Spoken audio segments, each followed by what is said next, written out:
Donc il affleurait à des endroits, et avec le soleil, donc il y avait un feu éternel, et eux, ils adoraient le feu éternel. C'est aussi simple que ça. C'est pas sorcier. Donc c'est la mère du monothéisme. Maintenant, vous avez le judaïsme, qui lui est une religion ethnique. C'est la religion d'Abraham, d'Isaac, même Ismaël est mis de côté. Parce qu'il n'est pas le fils de Sarah. C'est ça, c'est de Jacob et des petits-fils. Et de ce qu'on appelle le peuple d'Israël. Israël signifiant serviteur de Dieu. C'est le pendant d'Abdoulaye. Jaamu Yàlla. Isr, Asir, ça veut dire serviteur ou captif. Il c'est elle, c'est Dieu. D'où nous avons, nous, la musulman, Ilah. La Ilaha, il y a le il dedans. Donc c'est une religion ethnique. Dans cette religion, nous citons les mêmes personnes que nous, des personnes que nous considérons, qu'eux considèrent comme de simples rois, et que nous considérons comme des prophètes envoyés de Dieu. C'est l'exemple de David. Il disent David, nous dit Yonent Yàlla Daouda. Il disent Salomon, Yonent Yàlla Souleymane. Ils disent Joseph, c'est un monsieur quiconque, nous on dit Yonent Yàlla Youssouf. Donc déjà, nous avons les mêmes noms bibliques, mais nous n'avons pas le même entendement sur les noms bibliques, ni sur la mission de ce qui sont nos prophètes bibliques, qui sont de simples patriarches ou personnalités bibliques chez eux. Le judaïsme n'était pas un monothéisme. Nous le savons si on a lu la Mishnah, le Talmud. Donc nous trouvons que, d'ailleurs, il y a plusieurs judaïsmes. Il y a le judaïsme du temple, du premier et du second temple. Il y a le judaïsme babylonien. Mais le Coran est plus proche d'un judaïsme qui s'était aujourd'hui, qui est celui des Samaritains, qui est la plus petite communauté au monde. Ils sont un peu moins de 1000 personnes, autour de 900 personnes. Et eux, ils vivaient en Samarie et non pas en Judée. Le Judée étant le royaume des Juifs, et la Samarie. Mais eux, ils disent qu'ils détiennent la vraie Bible non falsifiée, celle de Moïse et tout. Oui, mais les Falachis sont des Juifs judaïsants. Contrairement, parce que voilà, l'histoire des Falachas, je peux la raconter entre parenthèses, parce que c'est une causerie plus qu'autre chose. On raconte qu'il y avait 12 tribus juives, et que sur les 12, une s'est égarée. Et maintenant, ils ont trouvé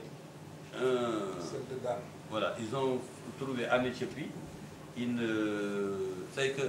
quelque chose qui s'apparente au judaïsme, mais avec des pratiques qui n'ont rien à voir avec ce qu'ils pratiquent eux là-bas.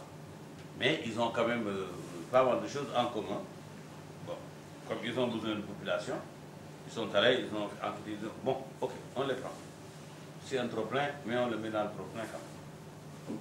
Bon, mais ce n'est pas une religion à part. D'ailleurs, quand ils viennent, ils les rebaptisent, même s'ils sont circoncis, ils les font circoncire, pas matériellement, symboliquement, on fait comme ça avec le qui est circoncis maintenant. On ne crée pas une plaie. Voilà, on laisse la cicatrice telle qu'elle est, mais on dit qu'on a coupé symboliquement pour que la personne puisse être. Voilà. Donc ça, c'est une religion ethnique. C'est ça la différence. Et puis, qui ne s'est pas monothéisé, qui s'est monothéisé à petits coups par les différents mélanges. Mais qui est une religion très, très, très pointilleuse, même tatillonne sur les pratiques. Beaucoup de gens l'ignorent. Savez-vous que ce qu'enseignent certaines écoles rabbiniques, c'est que le péché originel, c'est la femme. Et que la femme, elle est impure dans sa totalité. Et qu'un homme n'a même pas le droit de toucher corporellement sa femme. Il est seulement autorisé à l'acte conjugal selon un rite très compliqué. C'est-à-dire le jour des noces, on donne une couverture. Là, devant le rabbinat, elle est bénite et tout. À quoi elle sert? Dans cette couverture, excusez-moi de faire un peu comme Iran. Iran voilà. Voilà. C'est-à-dire qu'on pratique un petit trou, et ce trou-là, c'est pour couvrir sa femme, pour ne la toucher que dans le bon endroit, pour la procréation. Mais vous ne pouvez pas toucher à la poitrine, vous ne pouvez pas toucher le corps à corps là. Ceux qui le font, ils ne sont pas des orthodoxes. Voilà. Donc vous voyez que si on... D'ailleurs, qui a créé les perruques? C'est elle, parce qu'elle se rase, mais pour paraître femme, ils font la perruque. Comme ça, ce n'est pas de vrais cheveux. Et donc, si on les touche, on n'est pas suivi. Qui a créé les bas, c'est la même chose. Pour que comme ça, on voit le corps, mais même si on les touche, on n'a pas touché au corps de la femme, mais c'est tout comme. Pour vous dire, cette comparaison nous permet de mieux cerner notre sujet. Parce que jusqu'à présent, nous sommes dans des présentations, dans des avant-propos, dans des préludes. Voilà. Maintenant, vient l'islam. L'islam, la première chose, le premier verset, ce n'est pas prier. Ce n'est pas prier, c'est apprenez. Apprenez. Au singulier, apprends, apprends, etra. Ça signifie lis et ça signifie apprends. C'est la suite du verset qui nous le montre. Allama bil qalami, allama al insan wa lam ya'lam. Tant et en temps, ilm. C'est I-L-M, ilm, ça veut dire savoir. Allama l'insan wa lam ya'lam. Il donne à l'homme, il permet à l'homme de savoir ce qu'il ne saurait. D'ailleurs, le verset, ce qu'il ne pourrait savoir. Donc, c'est une religion qui commence par l'apprentissage, par le savoir. C'est la seule religion qui érige le savoir en religion. Il n'y a pas une autre religion. Toutes les religions, même paganistes, c'est la dévotion. Parce que nous avons des religions à Dieu, à une divinité domestiquée, qu'on peut domestiquer. Il y a un jeu de malin, à savoir combien vous amenez d'offrandes pour gagner des faveurs, qui sont au final matérielles. Parce que si vous avez un garçon, c'est lui. Si vous n'aviez pas fait l'offrande, ça aurait été une fille. Si vous gagnez bien votre vie, c'est lui. Parce qu'il vous a enlevé la face. Si vous vivez plus que votre père, c'est lui. Parce qu'il vous a accordé un délai plus long. Donc c'est une religion service. C'est la station d'essence. Plus tu donnes d'argent, plus on te donne d'essence et plus tu peux aller loin. C'est pas très différent dans le fonctionnement. Donc, ça, c'est un peu le panafricanisme. Comparons maintenant, sortons du cercle monothéiste. Allons dans le cercle des grandes religions. C'est quoi la plus grande religion? Le bouddhisme. Avec ses tentacules. Il y a plusieurs bouddhismes, dont chacun est une religion par rapport à l'autre. Mais ils ont une chose en commun. Le bouddhisme est une religion sans Dieu. Il n'y a pas de divinité. Il n'y a pas un divin. Il n'y a pas un Dieu transcendantal. Il n'y a pas un créateur. C'est simplement basé sur l'approfondissement de la pensée. On pense, on se concentre, on appelle cela la méditation.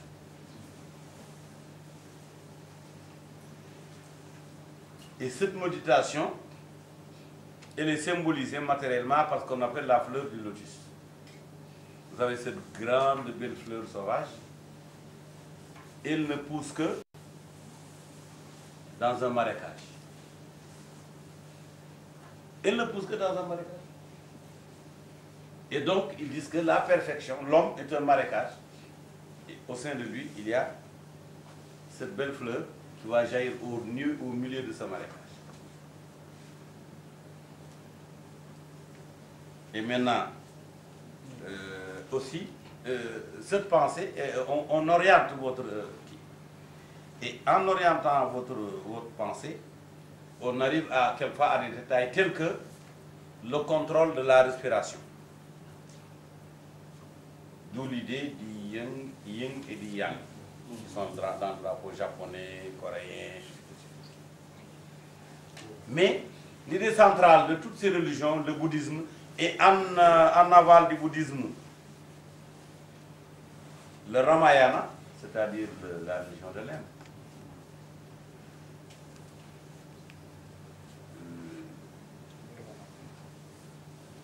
Ce n'est pas la nirvana, c'est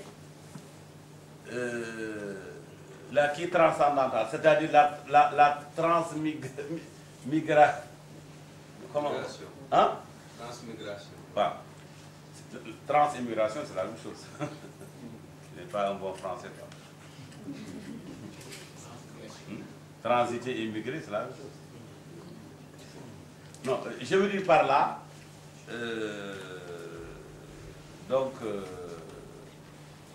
de sorte que l'homme ne meurt pas, il devient chat, il devient chameau, il devient un autre. Vous savez, par exemple, le Dalai Lama actuel. Donc, on l'avait identifié étant enfant, on dit ça, c'est là.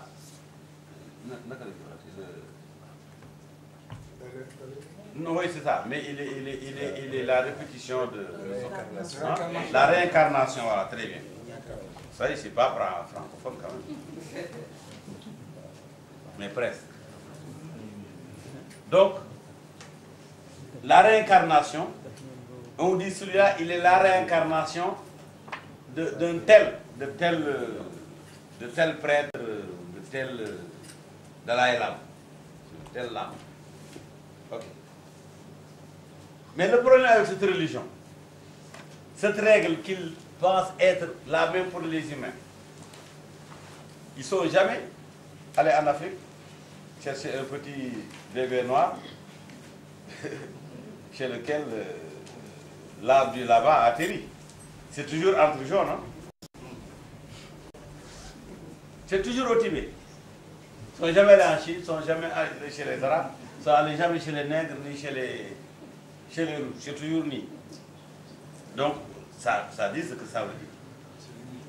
Oui. Non seulement ça, mais le problème est que si cette règle, d'ailleurs qui fait mouche beaucoup de gens, parce qu'elle se heurte à la démographie. Parce que si on doit vivre avec l'âme d'un autre, il faut attendre qu'il soit mort. Et à ce moment-là, ça veut dire que, logiquement, mettez une règle mathématique. Pour que quelqu'un naisse, il faut que son prédécesseur meure d'abord. Donc, l'humanité n'aurait pas pu se multiplier, arriver aujourd'hui à des milliards. Au moment où il y a eu cette idée, le bouddhisme, il y avait 50 millions d'humains sur Terre, aujourd'hui ils sont 7 milliards. Alors, d'où est-ce qu'ils ont pris leurs âmes? Bon, il y en a qui vous disent, bon, parce qu'ils deviennent des animaux, ok, très bien. Donc une partie de l'humanité devient des animaux. Ça veut dire aussi que les humains vont diminuer. Or, curieusement, il y a la démographie aussi des animaux. Aujourd'hui, il y a combien de bovins dans le monde par rapport à ce qu'ils étaient? Ou bien combien de caprins, d'ovins, même carrément de dingue. Il y en a combien? Il y a combien de poules? Donc, c'est une idée qui ne peut pas prospérer avec la raison.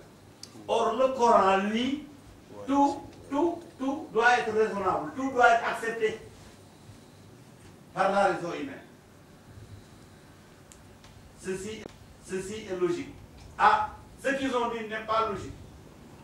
Et puis le Coran, toutes ces idéologies, il les prend une à une, il les expose, il les discute, il les critique et il les met KO. Il dit وَقَالُوا إِنْ يَلَّا حَيَاتُنَا الدُّنْيَا نَمُوتُ وَنَحْيَا وَمَا نَحْنُ بِمُعَذَّبِينَ. Mais ils prétendent que cette vie n'est qu'un jeu de réincarnation. Les uns meurent et puis revivent et ainsi de suite. Mais, donc, ainsi de suite. Maintenant, je voudrais m'arrêter dans l'étape 1 et ouvrir une première discussion. Et puis revenir à l'étape 2, parce qu'il ne s'agit pas de bourrer les gens, de faire un discours, donc un cours magistral. C'est simplement d'introduire une discussion sur la chose. Parce que pour la première fois, on met sur la table, ici au Sénégal, l'islam est là, le christianisme, le judaïsme, le bouddhisme, l'hindouisme, le paganisme. Tout est là sur la table.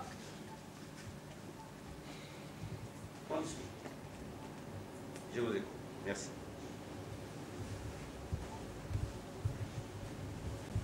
On n'a pas besoin de lever le bras pour avoir la permission. Il n'y a pas de permission. Allez-y, allez-y, parlez. Vous vous présentez ou parlez. Quelqu'un veut parler, il dit son nom, il parle. Allez-y, Cheikh Niass. Vous dites votre nom pour que les gens puissent avoir l'honneur de vous connaître. Cheikh Latir Niass, donc je me présente. Cheikh Latir Niass, et je vais poser une série de questions à M. Niass, qui vient de faire son exposé. Sur 3 points. D'abord, je vais revenir sur le caractère adamique de l'être humain. Il nous a parlé de l'être humain dans toute sa globalité, aussi bien sur le plan spirituel que sur le plan adamique, physique. Il a aussi parlé de différentes religions. Il nous a éclairé sur le monothéisme. Et pour cela, je voulais lui poser une question, une simple question.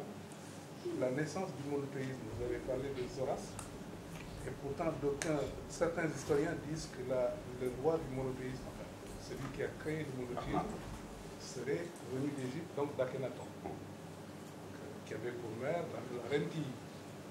Alors je voulais d'abord vous poser cette question pour essayer de voir quelle est la bonne réponse. La seconde réponse, ce serait de vous poser la question pour savoir que au-delà des préceptes dogmatiques du Coran, de l'islam, est-ce que, comparé à la religion chrétienne catholique, est-ce que la religion chrétienne telle qu'elle est vue par les chrétiens, donc avec la Trinité, le Père, le Fils et le Saint-Esprit, ne serait pas une déformation de certaines personnes vis-à-vis du Christ? Parce que le Christ lui-même a toujours dit « Je suis le Fils de l'homme ». Et non le Fils de Dieu. Quand on lit les Bibles. Donc, notamment la Bible hébraïque. Vous avez fait allusion à la Bible hébraïque. Ça, c'est ma deuxième question. Ma troisième question, ce serait l'islam. Qui me concerne aujourd'hui. L'islam, tout le monde sait que c'est un dogme qui a été créé pour faire l'homme, pour parfaire l'homme. D'accord? Enfin, ça a été descendu par Jibril sur notre prophète, le saint prophète Mohammed sallallahu alayhi wa sallam, pour parfaire l'homme, pour défaire nit. Voilà. Alors, moi je voulais savoir si cet islam qui est descendu, on doit le voir sur le plan spirituel, purement spirituel ou purement adamique. Ce sont mes 3 questions. Merci. Qu'est-ce qu'on préfère? On répond au tic au tac, ou bien on fait un ramassis et puis on sélectionne? Hein? Vous pouvez répondre directement à cette question. Non? Il y a peut-être des gens qui ont déjà la question ici. Allons-y, moi je préfère prendre 2 ou 3 autres questions. Comme ça je les classifie, parce qu'il y en a qui vont se chevaucher. N'est-ce pas? Je vous ai mieux prendre 2 ou 3 autres questions avant de répondre. Et j'accepte également des contributions. Parce que moi, je crois que c'est ça. Du temps du prophète, le prophète disait des choses. Et puis il y a pas mal de gens qui n'étaient pas d'accord. Ils disaient non, prophète, moi je ne suis pas d'accord. À moins que ce soit un ordre divin. Il dit non, ce n'est pas le cas, on discute. Il dit non. Et puis souvent, il lâche prise. Il n'y a pas le ndigal là, non, non, non, non. Il n'y a pas ça. Le prophète, il n'y a pas de ndigal. On discute. Je suis d'accord, on est d'accord. Sauf quand c'est un ordre divin, là c'est un ndigal divin. D'accord? Quelqu'un? Je ne coupe pas à ce sujet, Seydina Alioune avait compris le prophète. On y reviendra. Oui, bien sûr. Oui, allez-y, allez-y. Question ou contribution? Silence? Il y a un silence, j'entends personne parler. Ah oui, allez-y, allez-y. Voilà, question. Oui. Au fait, je m'appelle Massaer. Oui. Je suis invité à Sokhna Si Fatou. dañuy njëkk a am te contenté ak sant bu baax ci fekkee jotaay bu mel nii. ci même jëmm ju mel ni yow nga jiite ko. ñu ciy sant yàlla bu baax a baax. am na benn laaj bu may bëgg a def mooy. si bi ñu la déggee nga wax léegi. dafa am benn tolluwaayu lu ñuy wax diine yi tase ci kaw suuf si. mu am benn sutalante boo def. ci rek diine l'islam ci mu ëppaleen ko lool ci rek ñeneen ñi nga xam ne dañu jàppee seen bopp ci diine la ñu nekk. léegi ma doon laaj ni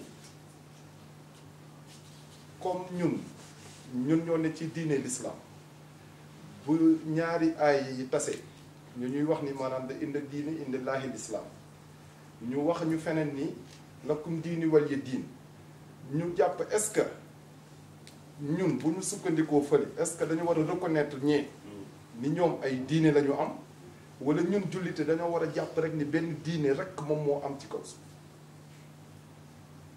D'accord. Yes. waaw loolu moom. Jërëjëf. Jërëjëf. D'accord. Le suivant, s'il vous plaît. Ou la suivante. Le suivant ou la suivante, ou les suivants. Oui, allez-y.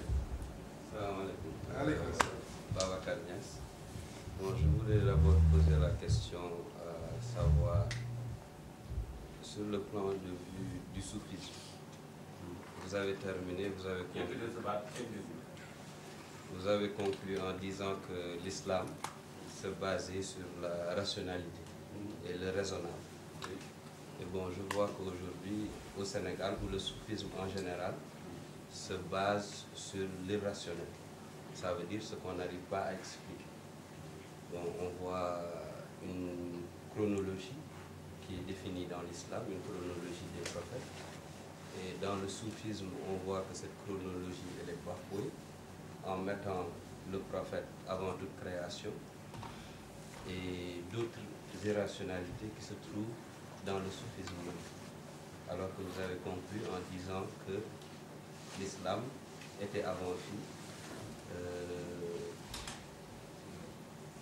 devait être analysé par le rationnel, ça veut dire l'esprit, et y trouver une rationalité. Comment vous arrivez à justifier cette différence qu'il y a entre... D'accord. Oui. Le suivant, la suivante. Oui, allez-y. Je ne sais pas si c'est une question ou une contribution. Oui. Merci pour ça. Oui. Je m'appelle. C'est par rapport à la question de l'idéologie. Si vous pouvez élever là-bas pour associer les autres. À la question de l'idéologie. Vous dites que l'islam n'est pas qu'une religion, c'est une doctrine politique, une idéologie. Cela voudra dire que, contrairement à ceux qui prétendent et qui prônent la fin des idéologies, en tout cas pour un musulman véritable, il ne peut pas y avoir de fin des idéologies, parce que pour lui, l'islam sera toujours une idéologie. Maintenant, peut-être comment confronter cette idéologie aux autres, en termes de comparaison, en termes de choc, de conflit ou de dépassement. Et relativement à ça aussi, ce qui nous ramènerait un peu à la Chine, qui est aujourd'hui un grand pays communiste, et où l'islam est la deuxième religion. Enfin, aux dernières informations, en 2005, il y avait près de 58 millions de Chinois musulmans. Dans le seul état du Ouïghour. Uniquement chez les Ouïghours. Voilà. Uniquement les Ouïghours sont près de 70 millions. 70 millions. Mais si vous allez chez les autres Chinois, le chiffre le plus réel, il est autour de 200 millions. Mais ça fait rien, peu importe. Allez. Donc, comment comprendre ça, quoi? Comment l'islam a pu pénétrer vraiment cette société-là, et ensuite, avec le choc du communisme qui est athée en soi, comment cela a pu se développer. Merci. S'il n'y a pas une nouvelle question, j'essaie de... Oui, allez-y. nuyu mbooloo bi yëpp di la ziare ziare njaboot gi dama bëggoon man Mouhamed Ngiraan laa tudd. waaw yaay. waaw Mouhamed Ngiraan. dama bëggoon a laaj rek. par rapport ak gàmm yi fii tel que ça se pratique fii au Sénégal. waaw. bon ci sumay xalaat bu gàtt. ah. comme gannaaw dama jàpp ne ci waxtaan yi ma jot a dégg. da mag ñi ñoo ko fi indi. waaw te mag ñooñu yaakaar naa ne ci alxuraan lañu basé wu. ak ci sunna ba war a mën a indi loolu tey jàpp gis naa ne aussi dégg naa ci sa biir wax nga ne parce que boo xoolee Sénégal fii ni ñu ko fiy pratiquer partout dans le monde fii rek la waaw waaw particularité boobu lan moo ko war a indi quoi mag ñi exactement du bind yi lañ fi bàyyi woon la ñuy appliquer wala dañuy xool loo xam ne ni ça n'a rien à voir avec ça. ah am na beneen. Bon, très bien. Je vais commencer par Cheikh. Je peux dire Cheikh Latirnias, voilà, je peux dire Cheikh Ngolé Latirnias. C'est la même chose. Comme l'acteur. Très bien. Donc, la première question, c'est la d'amitié. La deuxième question. C'était sur les deux religions, l'islam et le christianisme. Et la troisième, c'était sur le monothéisme. D'accord. Rappelez-moi les deux dernières questions. Donc les deux dernières questions, c'était donc la différence au niveau de la Trinité pour Jésus. Où les gens disent que Jésus est le Fils de Dieu. Oui. Nous disons, enfin, lui, il n'a jamais dit qu'il était le Fils de Dieu. Très bien, il n'a jamais dit. Très bien, oui. Oui. C'est vrai que, bon, je voudrais commencer par la deuxième. L'homme est souvent l'enfant de son environnement. À l'époque, on était souvent fils de Dieu ou demi-dieu, ou même épouse de Dieu. Parce que les déesses Vénus, les Grecs, tout ça. Et que les dieux se mariaient, ils faisaient des enfants. On dit que voilà, Europa est la fille du dieu, je ne sais pas quoi. Donc c'était admis. Comme les dieux se mariaient dans les religions hindoues, tout ça, et puis voilà. Donc, quand il y a Dieu, demi-dieu, presque Dieu, fils de Dieu, fille de Dieu même, il y a même des filles de Dieu. Il a même dit donc le Coran même le développe quelque part. Il dit, même en donnant des enfants à Dieu, lui, vous lui avez donné les filles et vous êtes adjugé les garçons.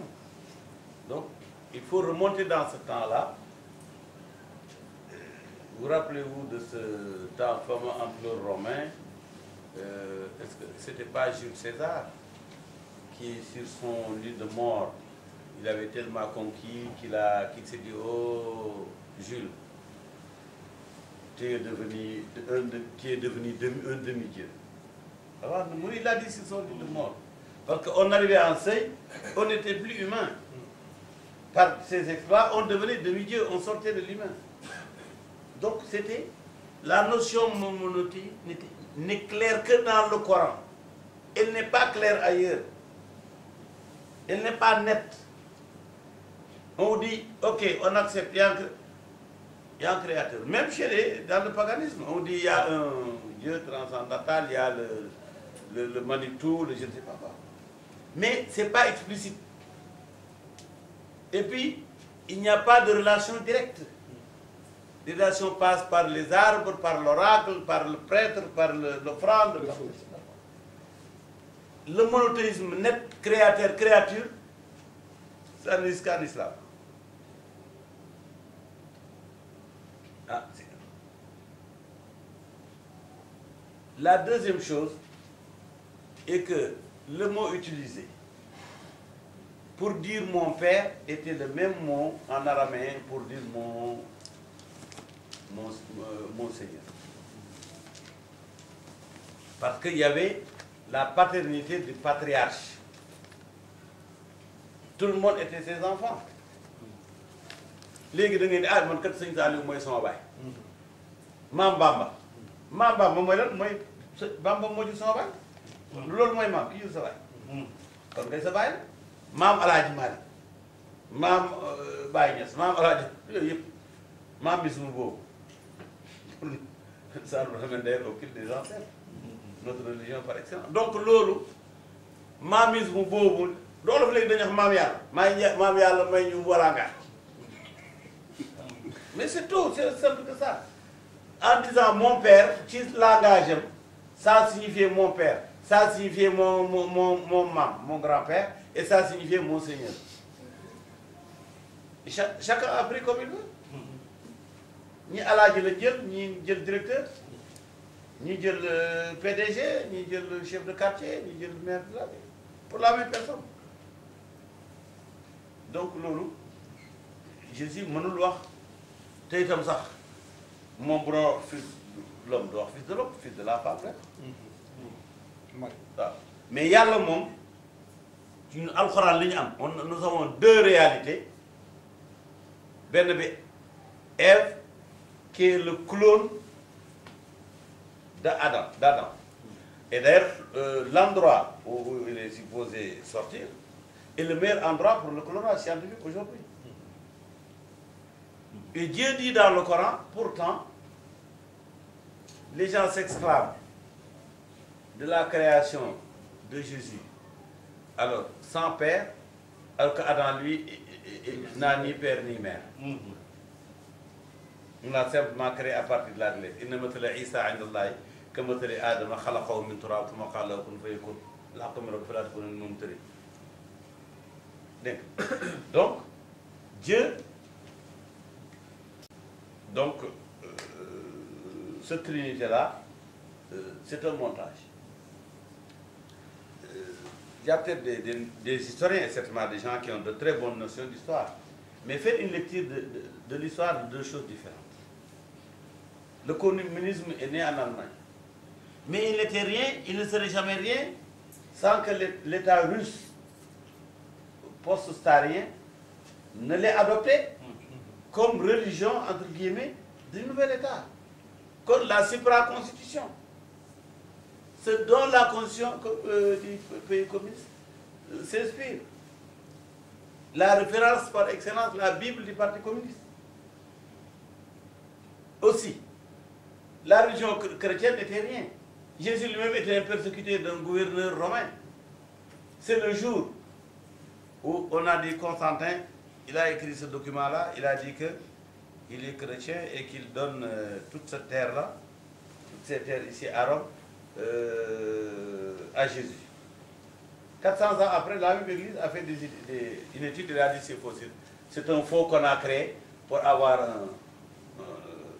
des terres où nous pourrions nous développer. Eux-mêmes, ils l'ont dit.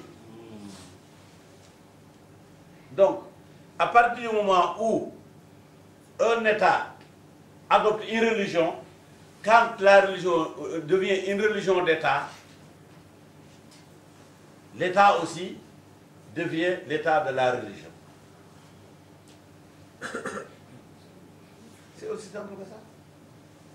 L'État devient l'État de la religion. Plus près de nous ici, nous avions Serigne Fallou qui savait que les Daara sont entièrement exclus. Il est tombé sur une occasion historique. Senghor exerce la réalité de l'État, mais le roi est nu, il est chrétien, il n'a personne. Il a besoin d'une force pour se donner une popularité. Et Serigne Fallou sait que sa mission, c'est de construire la mosquée, de construire Touba, de faire les fondements. Et il dit Dieu m'a envoyé Senghor, je suis d'accord. Moi, je ne demande pas qui Dieu m'a envoyé. Je prends celui qu'il m'a envoyé. Ce n'est pas à moi de choisir qui on m'envoie. C'est à l'envoyé de m'envoyer, de choisir qui il m'envoie. Il m'a envoyé Senghor, je prends. Nous, sort, Senghor song.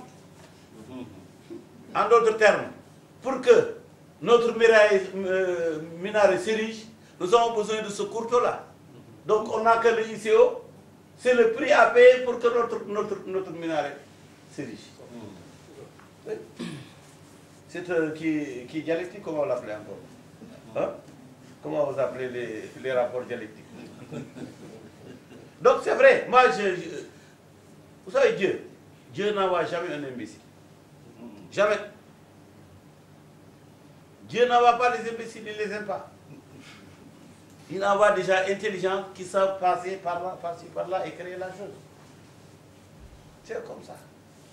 Donc, pour revenir à ça, la religion chrétienne, l'Empire romain adopte la religion chrétienne, elle devient une religion d'État. Et aussi, l'État devient l'État de la religion chrétienne, parce que c'est eux qui devaient introniser. Et combien de rois ont été destitués, ont été détrônés, ont été humiliés même. Il y en a un que le roi a regardé à genoux sous la neige jusqu'à ce que mort s'en suive, pour l'humilier, pour que les autres rois d'Europe n'osent pas faire ce que le pape n'est pas en face. Je voyais l'imbrication entre l'histoire des